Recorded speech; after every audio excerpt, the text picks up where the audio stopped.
வழக்காடுகிற இருவரும் கர்த்தருடைய சந்நிதியில் அக்காலத்தில் இருக்கும் ஆசாரியர்களுக்கும் நியாயாதிபதிகளுக்கும் முன்பாக வந்து நிற்பார்களாக. அப்பொழுது நியாயாதிபதிகள் நன்றாய் விசாரணை செய்கடவர்கள்.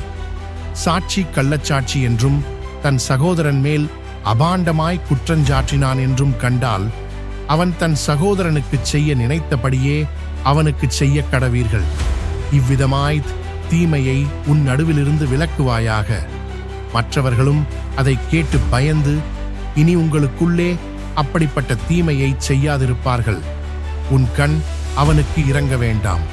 ஜீவனுக்கு ஜீவன், கண்ணுக்கு கண், பல்லுக்கு பல், கைக்கு கை, காலுக்கு கால் கொடுக்கப்பட வேண்டும்